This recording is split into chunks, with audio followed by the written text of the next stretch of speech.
And what's up, everyone? It's been 3 weeks since I last recorded. I've been away on vacation in Barranquilla, Colombia, actually. And I just got back yesterday, and I wanted to, because it's fresh in my mind. Basically, for this episode, I just want to talk about my first time being out of the country, which was really, really interesting. I've been to, I've been to Latin America before. Like, I've been to Puerto Rico a bunch of times, but specifically, like, being out of the country was definitely a crazy experience. First and foremost, like, if you're not someone who travels, you should definitely get out there and travel a lot more. I'm gonna be honest; it's such a surreal experience to experience different cultures, and it's gonna shock you, man. There's something called culture shock for a reason. It's really interesting to see, like, basic things in the US and how they handle it over there and vice versa, and comparing the two. Not saying one's better than the other, but it's just cool to see. So I just want to, because it's fresh in my mind, I want to record this podcast as soon as possible and just go over like my entire experience going there, the good and the bad, of course. This is more of like a free form kind of episode. Usually I have like a structured regarding, like, because I look at my phone and my notes, etc., and I make sure I go over each topic, each subject, each bullet point. But for this is literally off the top of my head, just talking about my experiences. Reason why I want to record it so fast. But dude, I'm happy to be back. It's gonna be, I don't know if this episode will be necessarily long. I'm thinking like 30 minutes to 45 minutes, right about there. Please excuse the balloons in the background. Again, we're gonna be working on the overall visual structure of the podcast, like the background and that kind of stuff, fairly soon. So there's more to come there. Wearing my favorite soccer jersey of all time, sporting Serotonin. This is our old kit from last season. I'm on this team, actually. We went to our divisional finals last season, which I kind of costed the team, but we're not going to talk about there. Not going to talk about that. But yeah, this is my favorite jersey of all time. I'm number 69 in the team. Had to be number 69, man. I have 69 on my back right now with my last name. It's sick. I'm not going to show you guys. I don't want to get up, turn around, do the whole thing, but maybe you find a picture of it somewhere in my social media eventually. But yeah, let's get into Colombia. So first and foremost, I hate flying. I fucking hate flying. I don't like flying. Some people actually find it fun going to the airport, going on a plane and all that shit. I don't like it. One, because it takes so long. Like, flying takes your entire day. It doesn't matter where you're going. Like, literally, I can fucking fly from Philly to New York. That shit's still gonna take like 6 hours of my day for some reason. Like, there's no avoiding it, you know? Like, you have to arrive to the airport like 2 3 hours before your flight, which I think it's more so of an understatement more than anything, because I feel like you don't really have to do it. Some people get there like 4 or 5 hours before their flight. I'm like, bro, what the fuck are you doing? Like, you really don't have to come that early. I think like 2 3 hours is the most I'll arrive before my flight's departure. I think that's more than enough time to go through everything, to get to the gate, etc., and get on the stupid flight. But yeah, so we're flying at 6 a.m., so that means I had to wake up at 2 a.m. So I didn't sleep that entire night, because I'm just like, yo, if I sleep, I can't sleep early. That's number one. So I can't sleep at 9 a.m. or 9 a.m., 10 p.m. or 9 p.m. or 11 p.m. to get like a couple hours sleep. I can't do it. I have to go to sleep like at 2 in the morning every single night. It's just who I am as a person. So that's the first issue. I'm like, you know what? Doesn't make sense to go to sleep. I'm just going to stay up so that I can fall asleep on a flight. Because it's going to be, we're flying from Philly to Miami, Miami to Barranquilla, right? Each flight's around 2.5 hours long, so to say. So I'm like, okay, I can get like 5 hours of sleep for the day if I just do that, which is what I did. So I'm in the airport 3 in the morning, man. I'm tired. I'm groggy. I'm already don't like flying. I'm going through everything. I board the flight. The first flight was fine. We got there, no problems. I don't think there was any turbulence either. Yeah, there was no turbulence, no problems. I've only ever experienced like very slight turbulence in my life, was the times I went to Puerto Rico, but I never experienced like some heavy turbulence, like some scary turbulence. I've thankfully never had to deal with that. Eventually it's gonna happen. But there was no turbulence. Honestly, it was a smooth flight. Fell asleep on the flight. We got to Miami. The Miami airport is actually fucking huge. So, we were there for like I think maybe 4 hours. I can't recall. It's 3 weeks ago. But we were there for a couple hours, and then we boarded a flight to Miami to Barranquilla. It's right around the same time, 2.5 hours. There's no direct flight from Philly to Barranquilla. Unfortunately, I think there's one in from New York. But basically, you're gonna have to do that layover in Miami. That flight was fine too. Personally, when I am flying, man, I'm always like looking like, yo, is this an Airbus or a Boeing? Because if it's an Airbus, I automatically feel safer. Which is, if you know nothing about aviation, is like the company that produced the airplane or created the airplane. Airbus is European and they do a hell of a job. Boeing is under investigation because it might be possible that they're freaking murdering whistleblowers allegedly. I have to throw allegedly there so they don't sue me. It's on the record that they are cutting costs in regards to production, which you don't do that with an airplane ever. Like, the error for margin is very low. Like, you basically, if something goes wrong in an airplane, everyone's fucked. It's not like a car, and people always say that flying is safer than driving a car, which is true. But for the most part, like, if you get into a car crash, if you're not going like fucking 100 miles per hour, you should, in theory, walk away okay. Maybe, some damages, broken bones, etc., but you should be good.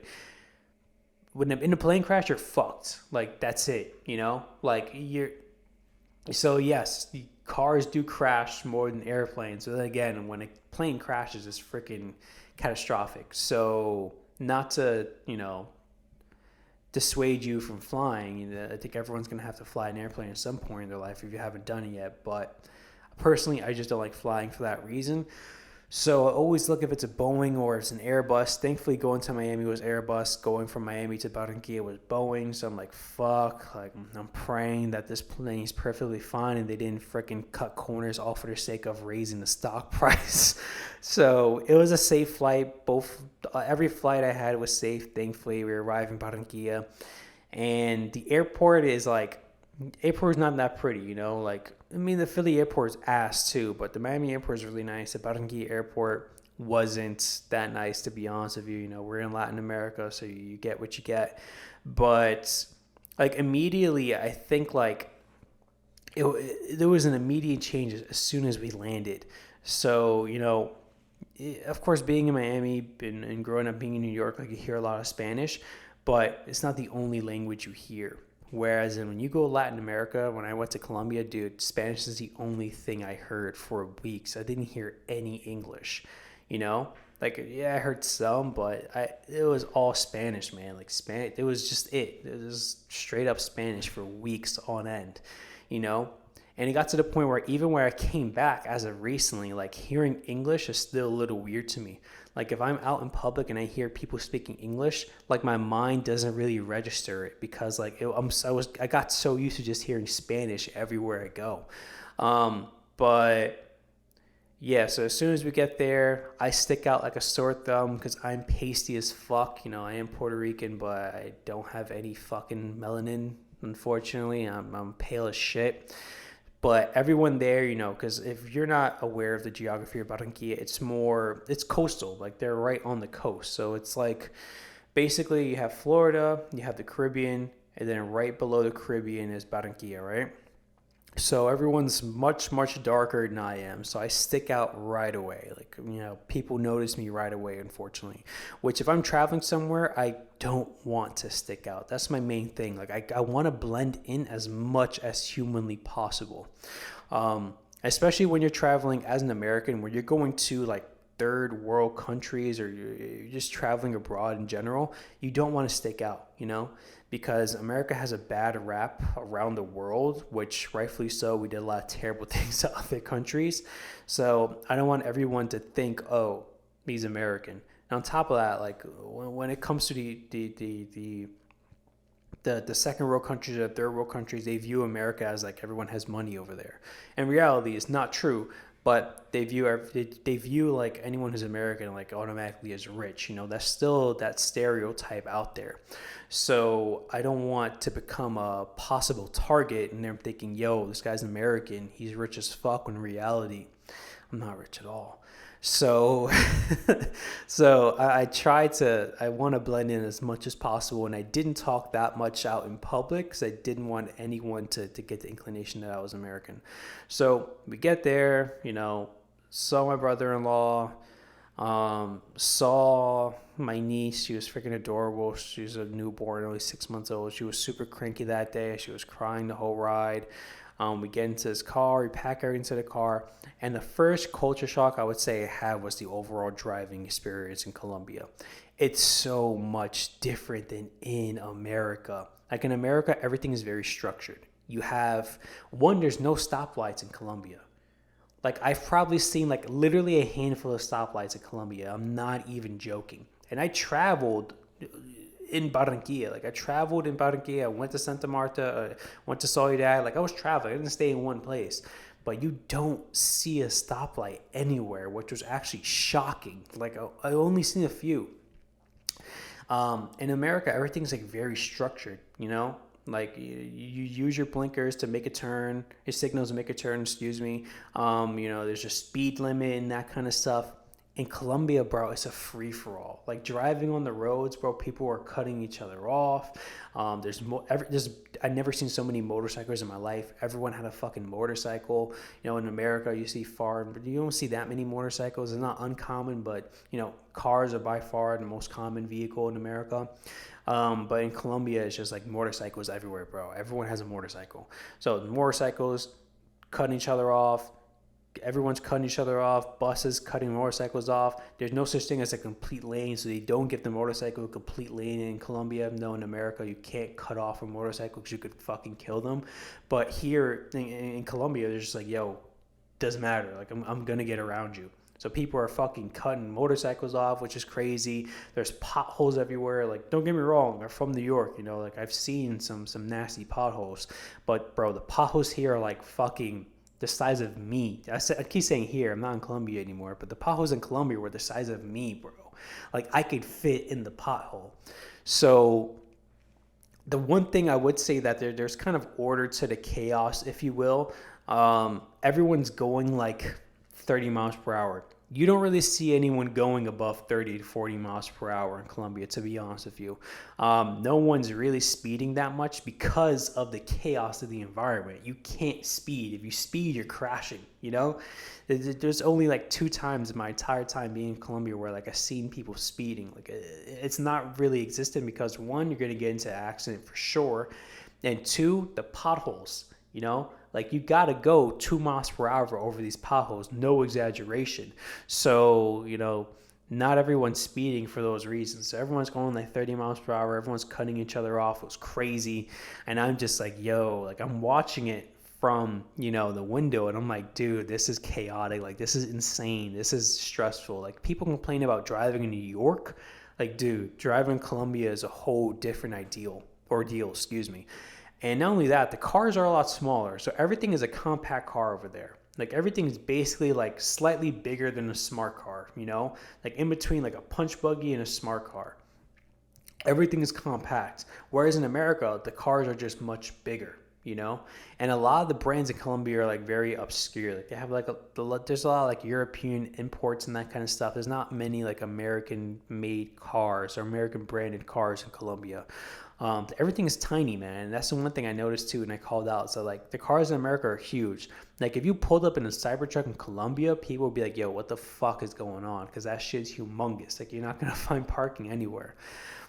So all the cars are really, really, really small, which I personally, I think that's for the best. I think it should be that way. I don't think we should have massive fucking vehicles. It doesn't make sense to, especially like within a city. Maybe in the rural areas, yes, but in a city, it doesn't make sense to have a Cybertruck. Like, what are you doing? You're not fucking hauling anything, Like you live in an apartment building. So I do agree with that aspect and having a smaller car specifically for that environment. But dude, it was chaotic, man. It was straight from the bat. One thing I also noticed too, and this is just Latin America as a whole, unfortunately, is that it's a lot dirtier than I was anticipating it to be. So like there's garbage everywhere, man. Like it sucks because it's a beautiful environment, but there was just garbage literally as far as the eye can see, like around the roads. Like you can't get away from the garbage. Now, it's depending on the area too. So within Barranquilla, Colombia, there's districts, right? So there's like level 1, which is the most poor, and it goes up to level 6, which is like they're, even by American standards, very wealthy. Like they're rich. Even by American standards, they still will be considered rich. So there's levels. There's levels of this. So I was predominantly staying in like level 2, which is like, lower middle class, like, more on the poverty end. And with that being said, it was very dirty. Like there was garbage, unfortunately, everywhere. And there was still like the cool thing about it was like there was a sense of community there. Like everyone kind of knew each other in a way. But there was still garbage everywhere, man, which is pretty unfortunate because it's like, I understand that you guys don't have the money that you would like to have, but like you should still want to cherish the environment that you're living in, even if your neighborhood doesn't have the necessary wealth or the kind of money that you would strive for. At least make it presentable, at least have pride in where you're living in. But it was just garbage everywhere, man, and it's like no exaggeration, it was crazy. Like people complain New York is dirty when Colombia was entirely different. Now once you get to the higher districts, like for instance District 3 didn't really see that much garbage. District 4 didn't see garbage. District 5, fucking spotless. District 5 is extremely spotless. I didn't get an opportunity to go to District 6, but District 5 is basically like the Manhattan of Colombia, like it's where all the wealth is, where all the businesses are, where all the shopping centers are, etc. So that place is beyond spotless. Like if I had to live in Barranquilla, Colombia, I would live in District 5, which I can technically, if I took my salary and moved over to Colombia, I can like comfortably afford to live there too. Not going to, but that's the area that I would definitely live in because it's definitely the most cleanest and felt the most safe. But another reason why it was so dirty over there, there's no trash cans. Like, bro, I'm not even kidding you. Within District 2 and District 3, I saw no trash cans at all. No public trash cans. None. Like, I'm not exaggerating, not one. And that's the first thing I noticed right off the bat. I'm like, yo, there's garbage everywhere, but there's no fucking trash cans. Like, the people can't, like, it's not necessarily that the people are just dirty and they don't care. It's that there's no trash can to put the trash in. So naturally, you're just going to throw it on the floor because there's no trash cans. It's like, where are you going to put the garbage? You need trash cans. Like if they were to, and there's a lot of scrap metal in Colombia. With all that garbage, there's a lot of scrap metal. You can just repurpose all that scrap metal, make it into trash cans, distribute it amongst the city, and the city would naturally start become a lot less dirty. Of course, they're like proper marketing and letting people know that, like you should start cleaning after the environment and putting everything in trash, not on the floor anymore. But like, bro, like, what do you expect the city to look like if you have no trash cans? It was insane. And maybe because I'm a New Yorker and I'm used to just seeing trash cans fucking everywhere as far as the eye can see. But dude, there was not one. And you don't have to get a fancy trash can. Just get like a regular fucking generic metal trash can, metal bin, and just put it there. Naturally, people are going to start putting fucking trash in, and it wouldn't be such a, dirty environment. So that was kind of unfortunate to see, to be honest with you. And I think that definitely, like, if I had to live there, that's something that I would, like, try to work on somehow and, like, petition to the city or something. I don't even know, but it was crazy, man. It was like they're forced to throw their trash wherever they can see it, essentially. But the weather was extremely hot. It was in the 80s the entire time. It did not rain not once, which is pretty shocking. Literally not even a drizzle. Granted, I wasn't in a raining season for that region, but it was crazy that over the course of almost a month, it really didn't rain not once. And again, it wasn't too hot. It was still pretty breezy, because we're on the coast, so there is a lot of wind associated, like the ocean, etc. But it was honestly good weather the entire time I was there. And they really, specifically for that region in Colombia, it doesn't get cold. It pretty much stays summer all year round. one thing I also notice is like the overall structure of the houses too. So the houses, they all have gates in front of them, right? So an American house and Colombian house are very, very different in that for the Colombian houses, there's no backyard, there's no front yard. So what they do is they'll have like a patio, but the entire patio would be gated. So, and it's like literally to the top, like and there would be like sharp things at the top so you can't jump over. So the entire patio is gated, and every single house in Colombia was like that, specifically for District 2, District 3, etc. Once you get to like District 5 and stuff, and it's a little bit different, but it's gated. So people would chill on their patio, but the patio would be closed, like a lock and key, like it's completely, you can't get in. So yeah, it would be completely gated. People would chill. The kids would play within, the gated patio and that kind of stuff. And I'm assuming it's just for like additional protection, if you will, just to make sure that someone doesn't rob your house or get in. The locks were also very, very different in Colombia. Like there's no like real doorknob for front doors, like everything is like a little pull trigger. So it kind of looks like a gun trigger, and you kind of like pull it and it opens in that way, which was another thing that was pretty shocking to me. But one thing that I really noticed as well right away was that the food is entirely different than the food in America, for the better. I do think this is the one thing that Colombia has that's better than America. Honestly, every country's food is better than America, because in America, we just put nonstop chemicals into our food. Like it's no one's business, man. We just douse chemicals into the food just for preservatives and to make it last longer. Whereas in Colombia, everything tasted fresher. Like the meat was fresher, the everything was fresher, man. And even when I ate the junk food, like fucking candy and shit, it had less calories than the candy here. Like a candy bar would have like 40 calories, whereas in the candy bar here it has like 230 calories, which is insane. So everything is just fresher. Like I did not feel bloated not once. Typically, like if I eat too much in America, dude, I feel bloated. Like I don't feel good. I feel bad. Even if eating the littlest thing, like I'm constantly having stomach issues, dude. I had no stomach issues in Colombia. And I ate like a fucking pig, bro. Like I ate a disgusting amount of food every day. Like I was a shit pig in Colombia, bro. I was eating everything they put in front of me. I'm not exaggerating. Like whether it was fucking like some kind of juice, some kind of meat, some kind of candy, bro. I was eating it all. Like I didn't give a fuck. But that being said, I still lost 10 pounds. Like before I left Colombia, I was 199, came back on 189, and I ate like a shit pig. If I would have properly dieted in Colombia, I probably would have lost like 15, 20 pounds over the course of 3 weeks. And I felt great, dude. Like I didn't feel lethargic at all, man. I felt honestly amazing. And that's the one thing that I noticed right off the bat. The food just tastes different. It tastes fresher. And that's something that we have to work on in America, man. I think definitely with this administration, we're starting to get there slowly with like the red dyes and, the high fructose corn syrup. But the issue is we let these companies run amok. We let them do whatever they want essentially and get away with basically murder for the sake of profit, which every other country in America protects your citizens in regards to the food source. But in America, it's just like, just let these countries just fucking make a profit, lobby, which is disgusting.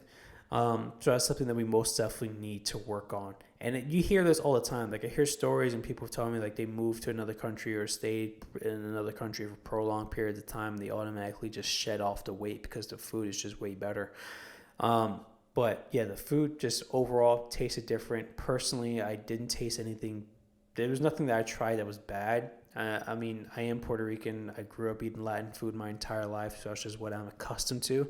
But all the food was good in Colombia. Of course, the prices were cheap as well because it's in pesos and not American dollars. So your dollar can really stretch in America, man. Like, I can go out to eat. I can invite like fucking 6 people out to eat, right? At a restaurant, and a nice restaurant, not a bad restaurant, like a nice restaurant. We can buy fucking drinks, meals, appetizers. It'll probably be like $100, $120 to feed 6 people with meals and drinks included. In America, that would be like $500, $600. So your dollar really, really stretches in Colombia, man. Like I can get in District 5, dude, if I was to rent an apartment over there, which the apartments are really nice, I'll probably pay like an USD like $1,300. And again, I'm in the nicest area in the city, and the apartments are extremely nice. It's not like a 1 bedroom in like fucking New York. Like this is like a fucking 4 bedroom apartment and it's gated with a security guard and amenities, and some apartments had fucking like mini little soccer fields in it and shit. So like your dollar can really, really stretch in Colombia, man, which is really, really cool. God, I was gonna pivot to something right after that. Oh yeah, soccer, dude. There's soccer fields everywhere in Colombia, obviously, but it was actually pretty shocking to see. Like, like the amount of soccer fields in Colombia are fucking insane. There's like a lot of like little makeshift soccer fields, or some that's artificial turf and stuff. But dude, everyone's playing soccer in Colombia. I played soccer a couple of times in Colombia, which is really, really fun and cool. It's more of like, overall, it's more of a lax environment in comparison to the U.S. In the U.S., like everyone's like, busy, trying to get going, etc. Whereas in Colombia is way more laid back. And even with the soccer, like no one really took it seriously in that regard. As far as like general pickup games and stuff, like we just know like we're just playing for fun. Whereas in America, a pickup game can get pretty intense. Like people, can start to argue and shit. Where in Colombia, it's really not the case at all, which is pretty cool to see. But yeah, for the most time, man, I just spent my time in Barranquilla, Colombia. When I went to Santa Marta, which was like 2 hours away, which is also a coastal region, the beaches are nicer in Santa Marta than it is in Barranquilla. In Barranquilla, the river runs into the sea, so a lot of like the sediment from the river makes the water brown. So it's not that cute of a beach, to be honest with you. But Santa Marta, man, was really nice as far as like how it looked. But the one thing that the beaches were nice, the water was clearer. The one thing that I didn't like though was that, dude, the vendors, man, the vendors in Santa Marta are annoying, dude. Like we went there, we spent 2-3 days there, I think. We got to the Airbnb, which is extremely nice. We're like on a fucking 19th floor overlooking the beach, and everything was beautiful. I have a picture of it on my phone. But we went to that beach that was right below us, and dude, like the vendors, like when you go to the beach, you have people walking by selling shit, which is fine. They're yelling ice cream or some bullshit. But here, bro, you're being harassed, dude. Like they come up to you, they try talking to you. If you tell them no, they keep going. They'll walk away. Then they'll come back like 5 minutes later. Like you get hit with 9 vendors who are just on rotation every 5 minutes, bro. And it's like, yo, I just said no to you 3 times 5 minutes ago. Like, why are you here, bro? Like, I just told you no, man. Like, literally, like, stop coming to me right now. Again, if you did it once or did it twice, it's like, all right, whatever. But like, you keep coming. I'm like, bro, like leave me. And again, it's not like you're just passing by. It's not like you're just saying, yo, ice cream and walking by. If that was the case, I'd be like, it's kind of annoying too, but it's not the end of the world. But dude, like if you're annoying me, you're trying to have a conversation with me, trying to convince me to buy this shit for like the 5th time, dude, get out of my face, bro. Like I told you no already. This shit is annoying. We took like an excursion. We took like a boat ride to another like more remote beach, which is really, really cool. We like swam with fishes and some bullshit like that, which is really cool as well. But we went to the other beach, the other excursion. It was more chill. And it was more remote, of course. We did like the banana ride. We were riding a banana and they're fucking swinging you all over the place. It was fun. Coming back, and of course, like this is like a little boat. It's not like a big boat that's shipping us. This is like a fucking, like an 18x4 boat. And it's like 30 people on it. So that shit is packed, bro. That shit is filled to the brim with people. So, and they would stop like, 3-4 feet from mainland. So I have to like jump into the water and shit and walk over. So when we're coming back, I jumped into the water to walk over, and there's already vendors in my face trying to sell me churros. I'm like, bro, I just hit land. Get out of my face, bro. Like, I literally had to jump off a fucking boat in 4-foot water to walk to mainland, and then you're in my face trying to sell me churros. And I get it. Like, that's their hustle. Like, that's how they make their money. I totally understand. But, like, bro, you gotta let me fucking, like, walk around on mainland for a little bit. Like, I just fucking swam over here. Like, chill out, bro.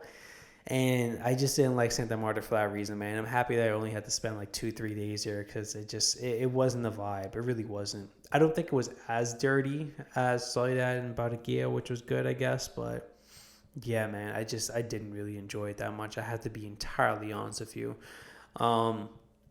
Yeah, so while I was in Barranquilla, I went to a soccer game, which was their home team, Junior de Papa, Red and White Stripes. They won the Colombian Soccer League last year, actually. So I think it was a Copa Libertadores match with another Colombian team, Cali's team. And, dude, the atmosphere is insane. Like, it's so much different than American soccer. Like, so much different, man. Like, the way we treat, like, football here is the way they treat soccer over there, but like times 3. Like, it's basically like Eagles fans times 3, just going insane, bro. Like, the amount of chanting, the amount of yelling, the amount of jumping, the amount of passion, the amount of excitement, it was insane to see. It was a really, really cool environment, man. But I would say this, like, it's obviously a lot more dangerous. Like, there's a lot of people like trying to hustle you walking to the arena. The arenas are not as nice as like the arenas in America, of course. Like, the arenas in Colombia are very standard. Like, they're concrete, they're cement, they're not pretty. They're meant to hold like fucking 60,000 people, and that's it. Like, there's no real concession stands and all this other bullshit that America has. Like, it's just like a straight up, this is a stadium. You sit on these whack ass seats, you watch this game, and you have fun. That's it. But either way, it was still really, really cool environment. I would say, though, of course, this is a level of danger. Like, people are trying to, hustle you. People, you have to keep your phone in your waistband, and people try to steal from you or run your pockets and that kind of shit. So it's a catch-22. Like, I'd rather, if I just want to chill and go to a soccer game, I'd rather go to a soccer game in America. Because if I go to fucking the Philadelphia Union play, I don't got to worry about getting robbed. I don't got to worry about, some bullshit happening to me. Like, I can fucking chill, drink, bullshit while I'm watching the game and have a fun time. But if I want to experience like an amazing atmosphere, then of course going to a soccer game in Latin America or like in Europe too would be more ideal. But it was just overall a really cool experience. The game was extremely intense. We were down 2 first half. We scored 2 second half. We almost scored a third one, but I think we were offsides and went to penalties because it was a Copa Libertadores match, which is like their version of the Champions League. We lost in penalties, unfortunately. It was extremely close, though. It was like 6-5. Overall, it was an amazing game. One of the best soccer games, possibly the best soccer game I ever had to witness in person. But dude, it was amazing, man. Like, it was so much fun. But I also went to Shakira concert in that exact same stadium. She's doing her world tour. She's from Barranquilla, so like she's the queen of that fucking city, bro.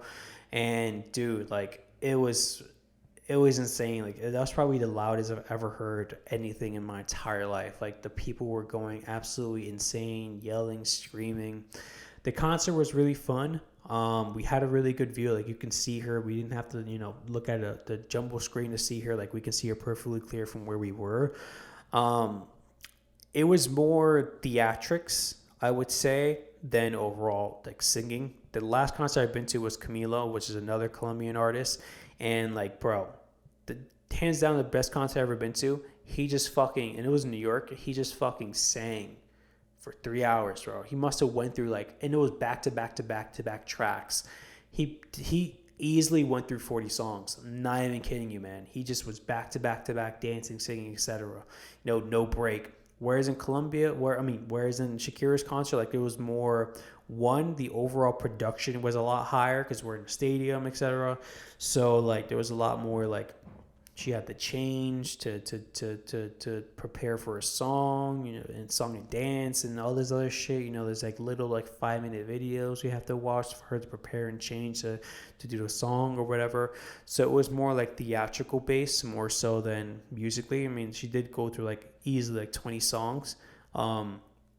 But it was fun. I did enjoy it. Unfortunately, I was there like 4 hours before, to make sure that we got like a good seat and everything. And I didn't have my phone at that time, so I was bored as fuck for like 3-4 hours just sitting there. So by the time the concert actually started, I was already over it. But I was been there for fucking 3-4 hours just sitting there blank. It's just looking at everything. If I had my phone and I can scroll, would have been a little more happier. But the fact that I was just sitting there, just bored out of my mind till like 10 p.m., I was like, all right, but by the time she comes on stage, I'm like, yo, I'm ready to go home, bro. I've been here for fucking 3-4 hours already.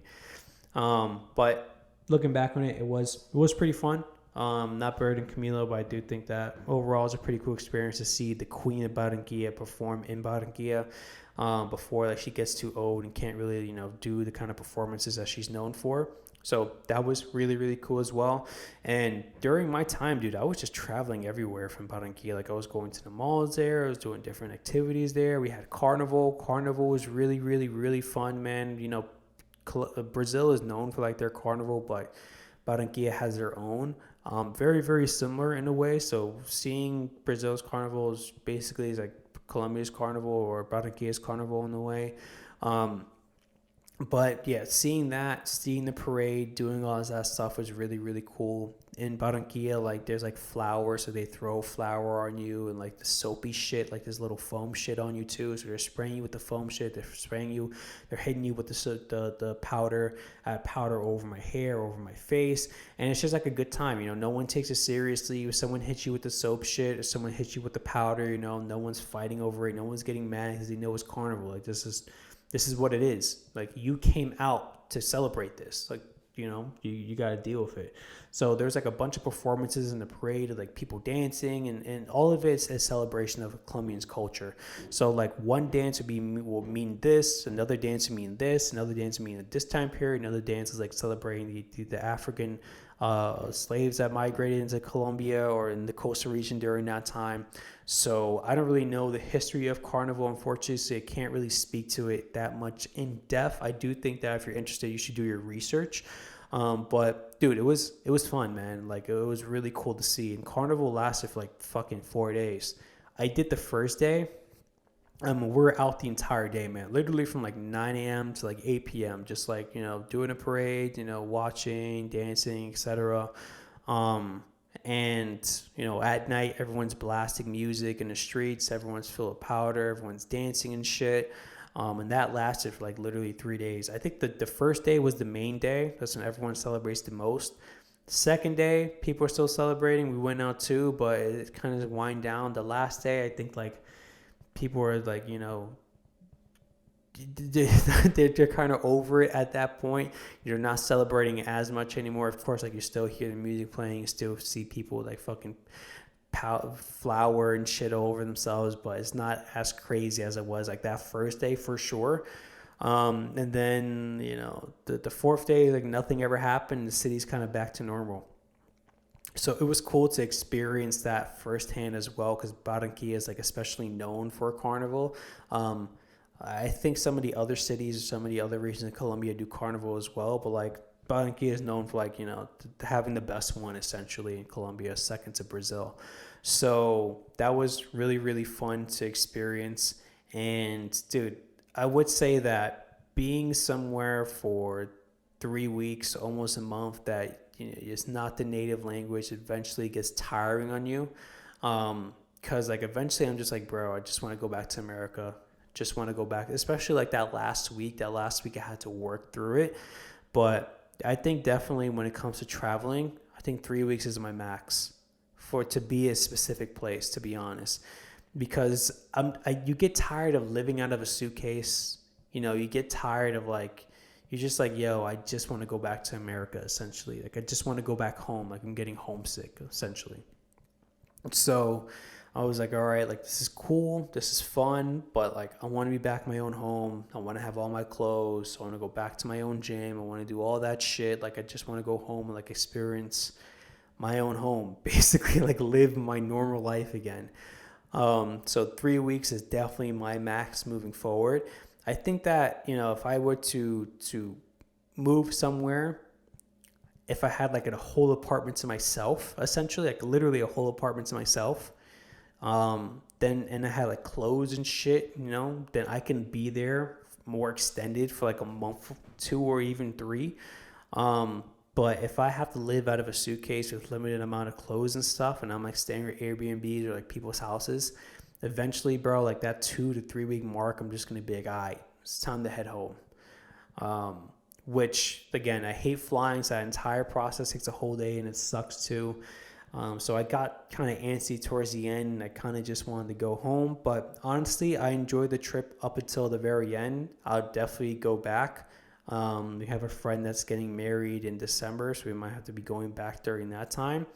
But honestly, man, it was a lot of fun. I look forward to traveling more often. Definitely for my next trip, I want to go somewhere that's, I'm thinking possibly Europe. I'm not sure. Um, it's still up in the air. I think maybe I might go to like another country in Latin America, or like some other, you know, Caribbean island or some shit, before heading over to Europe, because it's just going to be more expensive overall. But yeah, I'm definitely going to be traveling at least once a year to a different country, ideally moving forward. And again, I don't want to hit the same countries over and over and over again. I want to start traveling to different countries, experience overall different cultures. So Europe might be the next move after, but everything's still up in the air, man. We'll see. Definitely need to touch up on my Spanish, because my Spanish is pretty bad over there, dude. Like I knew going into it, my Spanish would be bad. I had the mindset of like, yo, I'm gonna wing it, and you know, I'll figure it out. Which, you know, towards the end, like I was speaking in sentences and shit, and I was getting better. But definitely before I go back into Latin America, like I want to know a lot more Spanish, be able to like, you know, form better sentences and shit like that, and be a lot more fluent. Because again, going into an environment where it was like nothing but Spanish was a little bit overwhelming in the beginning. You kind of get used to it and get better at it, but you know, I want to make sure that I can fucking, you know, really, really blend in, hold a conversation regarding any topic, when someone is speaking to me, or, you know, if I'm in a situation where I need to speak to someone who I'm not with or I don't know in Colombia.